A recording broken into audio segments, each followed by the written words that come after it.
Good evening, ladies and gentlemen. On behalf of Shine.com and Hindustan Times, I welcome you to the Noida chapter of Hindustan Times Shine HR Conclave. It is my privilege to welcome you here today, and I acknowledge all of you for taking out the time to be a part of the evening. The topic for today's discussion is employee growth in times of economic growth. 2015 is going to be a crucial year for the Indian economy. Indians have high expectations from the newly formed government and what they have up their sleeves to kickstart the investment cycle to revive the economy. As we near a cycle of hopefully strong economic growth, organizations face the challenge of getting its workforce in place to reap maximum benefits. At the 31st Hindustan Times Shine HR Conclave, the Noida chapter, we look at the various aspects of a company's people agenda, that is hiring, training and organizational development. The conclave will have a panel of senior HR leaders who will examine how business changes when the economy starts to grow faster, and how does one ensure growth for employees in compensation, in responsibility, in skills, so that they are part of a virtuous cycle of satisfaction and growth. So without much delay, let us begin with the conclave. We have the privilege of having amongst us some very prominent individuals from the HR fraternity who are here to share their views and insights on this topic, that is the employee growth in times of economic growth.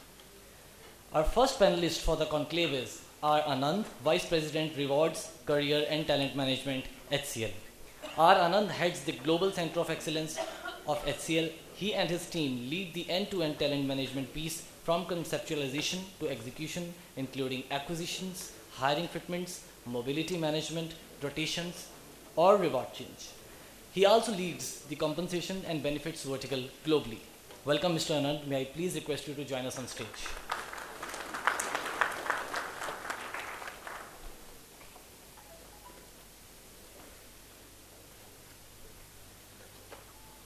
Thank you, sir. Our next speaker for the conclave is S. Vardarajan, CHRO and Head of Corporate Affairs, Vistara, Tata SIA Airlines Limited. Prior to this, he was the Executive President Human Resources of Tata Teleservices Limited, India's fastest growing telecom service provider. He spearheads the Human Resources and Corporate Affairs function and is responsible for HR strategy, organization design, learning and development, cross-culture building, remuneration practices, performance management, leadership capability development, CSR, PR, and business excellence at Tata SIA Airlines. Please join us on stage, sir. It's an honor to have you here.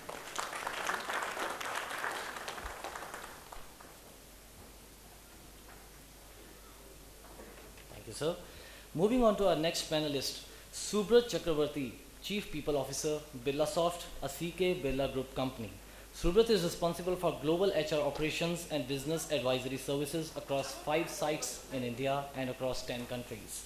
Prior to this role, Subrat had a long stint of 11 years with HCL Technologies in various operational, sales and people management areas of responsibility across business lines. He has done extensive work in this area along with institutions, industry bodies and government in various parts of the country and even abroad. Please join us on stage, sir.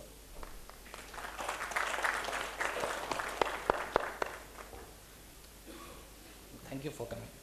Moving on to our next panelist, Vishpala Reddy, Vice President and Head of Human Resources, American Express India.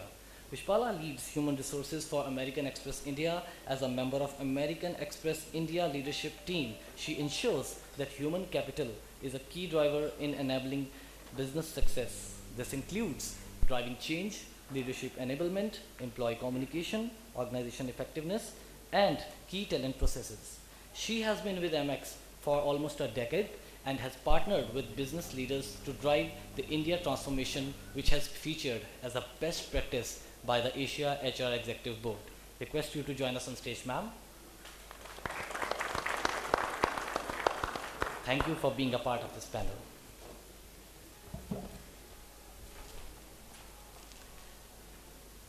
Ladies and gentlemen, our moderator for the panel discussion is Rohit Rajput.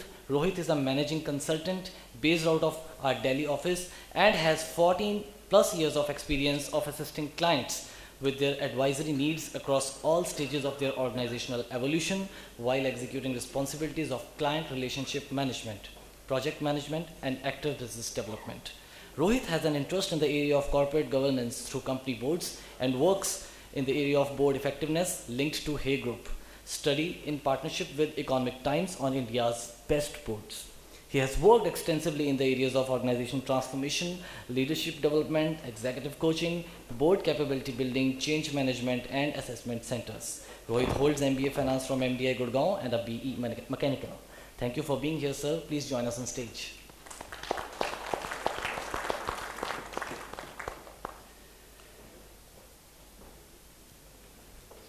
Before we begin with the panel discussion, I would like to request you all to share your views on the Twitter.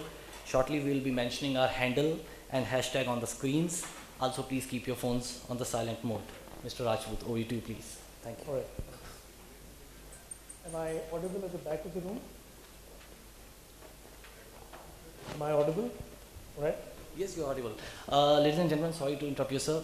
We will also be having a Q&A session post this discussion. We have the cards placed at your seats. You can just jot down your questions and our panelists will be happy to answer you. Thank you. Thank you, Ivan.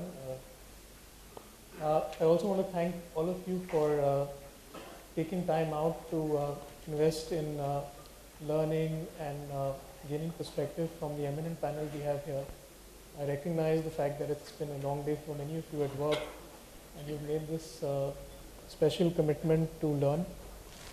We as panelists, as well as me as a moderator, are hoping that you're going to get quite a lot of this discussion in terms of what you could take back at work and what you could use to gain perspective of the times that we're in.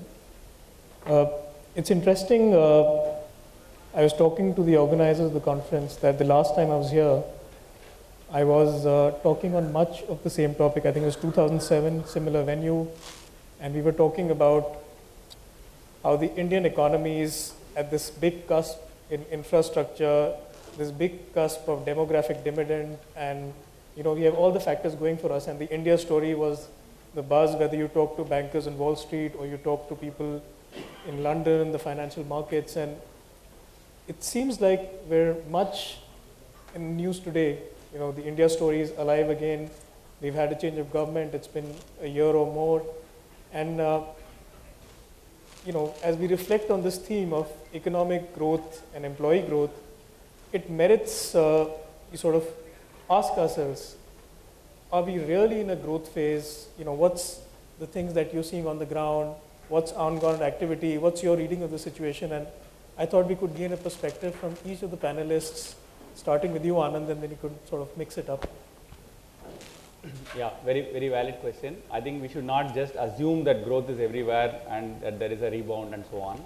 I think it really is indexed to the markets that you as a company are addressing. So if I take HCL Tech as a company and most of the IT companies in the industry, they are largely indexed to international markets. So for us, growth really depends on how the countries that we service really do. And if I have to answer that question, I think US is doing well broadly. There is a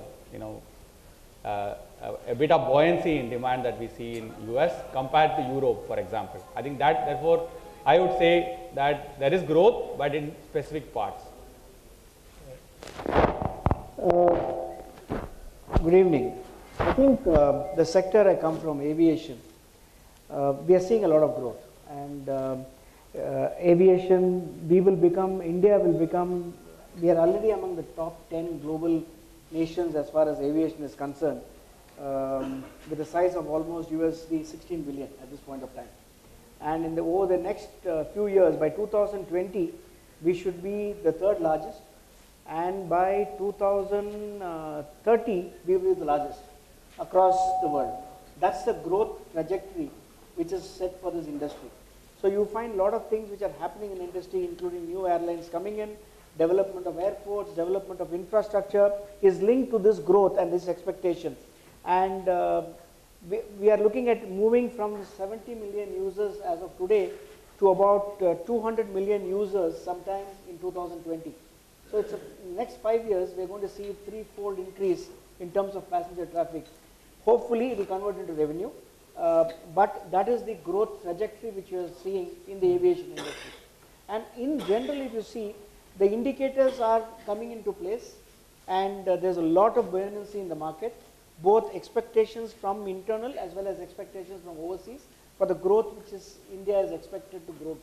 So that's where I see the growth in India as of now, with more specific to the aviation sector. It's interesting you say that. Subrat, what are your views? Yeah, so at a macro level, of course, is it too loud? At a macro level, I believe the sentiments are in the right direction, and which I believe is equally important. The results follow.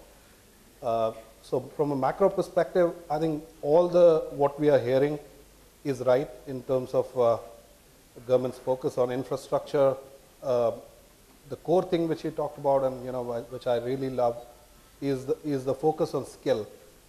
And with the population advantage, the age advantage which India has, is really creating a different wave of skill-based economy, which is coming back to what Anand said, and I'll just take some cues from there because I also represent the industry, and broadly I've worked in IT.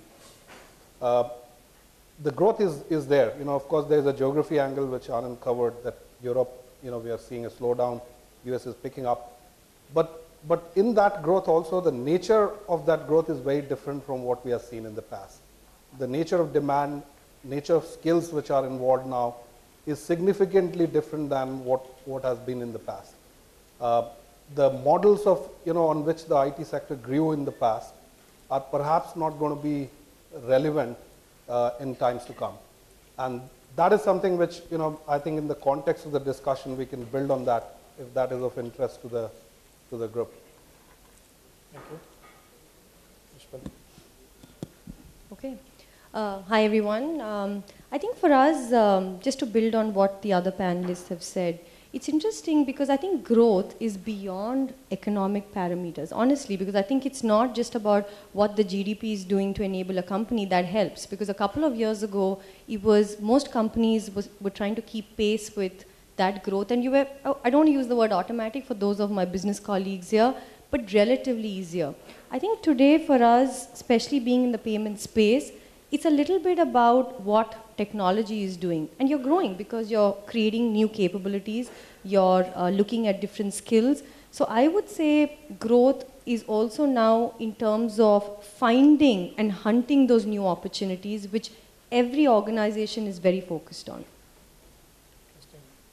So if you were to look at what's the common thread, one is that we're at the cusp of growth. If you're not seeing it in our face, it's going to come sooner or later. The second thing is that you can't paint it with a broad brush like you could last time. Double-digit growth, a rising tide is going to lift all ships. And there are nuances of it, whether it's driven by technology, whether it's driven by the government, whether it's driven by the US market, Europe market, our customer markets behaving differently. So what is it, these nuances that separates this time of possibly double-digit growth from last time? What are some of the things you anticipate are not going to be like last time? So I think the biggest implication is it will differentiate companies. I think people who are able to embrace the change, and when I say people, companies that are able to embrace the change will do well. Companies that are not able to embrace the change will not only be left behind, but will be left behind very quickly. I think that's so there's going to be enormous reordering of the rank order that's going to happen is what I believe. And what is true of companies is equally true of individuals. I think so today, if you like a software organization, we never thought we will hunt some artistic profiles, for example, in software. But today we are trying to do that. And the second thing that's happening is that organizations which carry inappropriate incentives from the past will actually stifle their own growth. So for example, there will be parts of the organization which are tucked under one corner under a large group, but if the large group dynamics result or really dictate what we do with that small group which is going fast, so there is a base is small but growth is great, so that kind of syndrome we will have. Unless organizations are quickly able to give oxygen to those small groups that are growing fast, organizations may themselves stifle their own growth. I think that is the nature of growth differentiator that perhaps will happen now compared to what happened earlier when there is more broad-based growth. And just to add to that, Anand, I think the pace, honestly, and the difference in the competitive landscape. Because I think across every industry that looks and feels very different. And balanced with that is the regulatory pressure, because a lot of industries now are feeling the regulatory pressure, like it or not. So how do you grow kind of balancing all these three parameters as well? Look, I think what Anand said is boys will be differentiated from men or girls will be differentiated from women soon, sooner than what was happening earlier. Second thing is growth is not going to be only your own growth, it has to be a collaborated growth. Lots of collaborative growth will happen and you will find new work styles and work systems coming into place. I would call it over a period of time you will find that the workplace is getting smaller because you will grow based on collaboration and networking rather than organizational structures, and that is going to happen in the days to come. So it is, you spoke about how urgent it is and how collaboration will work. For example, competition is going to come from anywhere. Yeah, okay, absolutely. All there will be a helicopter service coming in for competing with us, or you may have something else coming and competing with us. Just like cameras have started losing their focus now with the new phones coming up with 20 MP cameras and whatever. I think that competition will come from anywhere. That is one thing which we have to watch out for. It will be different. Collaboration is going to be very, very critical. Third is, if you do not change fast and you are not able to keep up with what is happening in the environment, the biggest differentiator will be how close you are to your customer and how are you able to gauge what the customer wants. It will be a much bigger differentiating factor now than what it was last time. I think, when if I see a parallel, when US Army was forced to, kind of land up in desert and they didn't know that kind of a warfare, they coined the term VUCA. And, I just thinking that how relevant, of course, it is every forum today and every magazine you will hear the word VUCA. And truly, if you believe as much as the industries are in the VUCA times, and we see almost that behavior globally, everyone wants to hold on to the cash. It's not going to come easy. You will have to fight for every inch. It is no different for individual in that same continuity. It's the same VUCA times individually as well. There are uncertainties of business, there are uncertainties of design, the uncertainty of where the competition is going to come from. You talked about one example, believe me, there are today the distinction between an advertisement company and a software company is minimal. Similarly, a retail company and a technology company is minimal. So that phenomena is going to increase. Where the competition is going to come from is today in software, automation is challenging manpower. And there are companies who do 70% of their work through robotics, or high level of automation. So in the context of our discussion, I once again come back to that we have to pay attention to this VUCA syndrome, which is not going to just impact the industries and their profitability and their market play, but it's also going to start impacting individual careers, aspirations, skills, all of that. And I think that's what I think is the... I, for one, am relieved the consultant didn't bring a VUCA. We're known for acronyms. That's where they make the money. Yeah. Okay, I think one more differential which you'll see now, at least I know from the IT industry's point of view, as an outsider and being part of the industry at an earlier stage, when demand started growing externally the last time, we went and threw a lot of things on people. We got people in droves. Literally, we started hiring so much that when we started, the business started to stagnate. We didn't know what to do with the people. So the good ones stayed. A lot of people were rendered, without a job. That will not be there this time. This time it will be a very prudent hiring. Because one you said about technology use and how we are going to use it. The models are changing, both for the IT and ITES industries, which was what was creating a growth in terms of employment in the industry. Lot more of onshoring is happening than offshoring. So these are some of the changes which will be different this time in the growth pattern compared to what we saw in the early 2000s. That's the way I look at it from the point of view of people and demand. Absolutely. Vishpala? No, I think covered it all. I don't think there's much I could add here. Yeah. So there's a very interesting nuance that is emerging from the panel, which is that yes, the economy is important, but look at the other things, the other factors that we got to prepare for. It's not just the rising GDP. It's not just maybe a pace of demand that's going to change, but there are other things that are shaping our world. And what might be those things that you got to start preparing for this year? I think one of the big implications will be the agility with which we manage our workforce.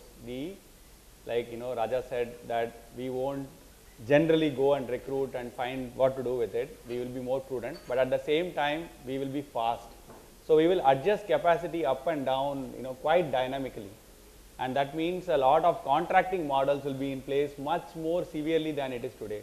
And when there are contracting models in place, what will happen is you should know not only about talent inside, but also talent outside in a very intimate way, so that you are able to, what I say is, you are able to hire just this person, just for this job and just this much time. So there is going to be a lot of just in time or just for this job.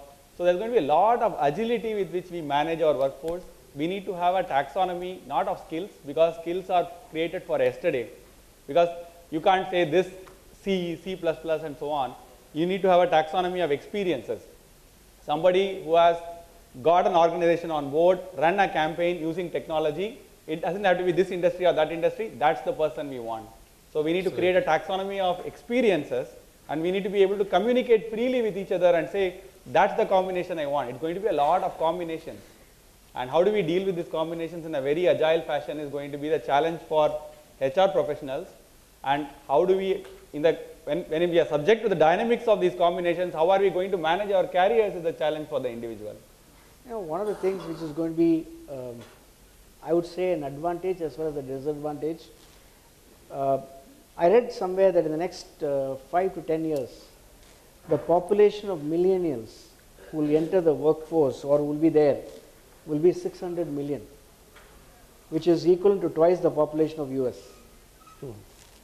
If I look at the millennials, the challenges for each of the organizations from this point of view is there will be Gen X like me, there will be Gen Y like Anand, and there will be people from the millennials who are coming into the workforce or just getting ready to come to the workforce. Managing 3 sets of people, you will start seeing, just like customer segmentation in the marketplace, you will start seeing employee segmentation in the organization. People without using, they will have to do data analytics in a big way. So big data is not necessarily for customer engagement. It will become one important factor for employee engagement, because there are 3 sets of people who will be in the organization working together, and how are you going to first treat them as employees of the company and also cater to the individual needs. It's a combination of individual as a group, and all our Gestalt theories and whatever we studied will have to come into practice now. And that's what I see as one of the biggest challenges of how are we going to manage a workforce which are 3 different generations to a certain extent. And the 3rd generation has grown up only in technology. How are we going to manage that in the organization? Yeah, and just to add there, because I was inspired by what you just said, is, I was just reflecting on when I just look back at some of our workforce in the company. So 10 years ago, now we aim to be one of the world's best service companies, and we're known for our customer service.